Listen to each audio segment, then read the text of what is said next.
What's up, guys?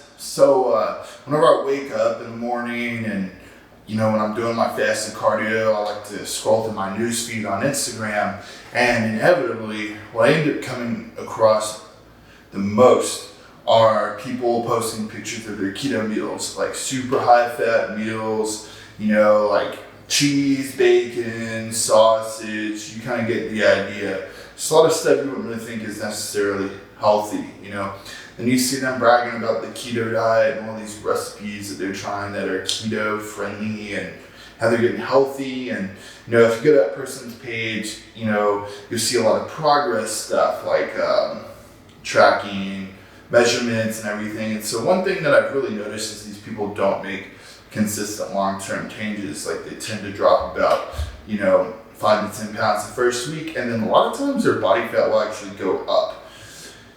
Let's talk about why this happens, guys, because to be honest, I'm really against high-fat diets, but let me explain to you why that is. See, keto is misunderstood. People think that if they eat this massive amount of fat, their body is just suddenly going to magically say, aha, I'm eating a ton of fat, I don't have to be fat anymore, so I'm going to use my body fat.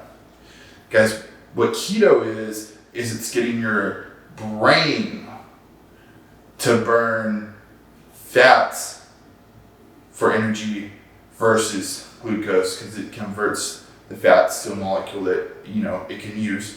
Because your brain runs off of about 120 grams of carbs a day, and that's the idea behind keto, is to get your brain to burn fat for energy, because stuff like your heart, when you're at rest, you already burn fat.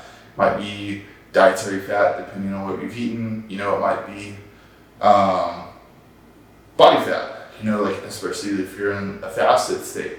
Okay, so what happens when you are in ketosis is your body's producing these ketones that your brain can then use for fuel so you can think. That's why, and a few days in between when you just start that diet, you get that foggy feeling because your brain literally can't.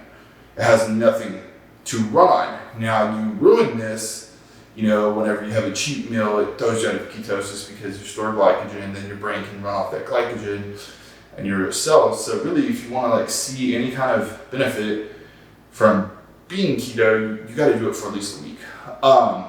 And then if you cheat on it, you're out for a few days. So then you get back on it.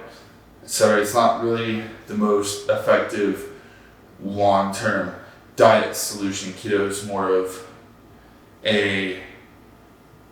keto is more of a metabolism reset, something you do for like 2 weeks tops at the beginning of a diet.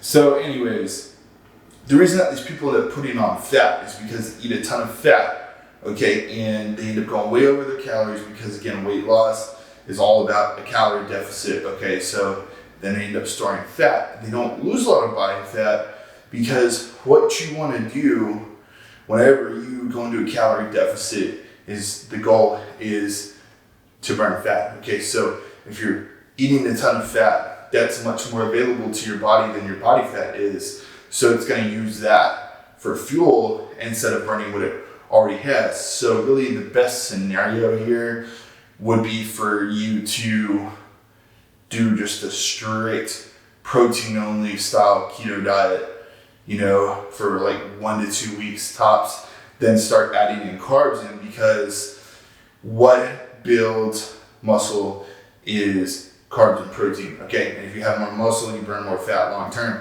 So when you're dieting, you actually want your program to get to the point where you're eating predominantly carbs and protein and low fat, that way when your body doesn't have another energy source, it's not drawing from dietary fat in your bloodstream, it's drawing from your actual adipose tissue to fuel itself.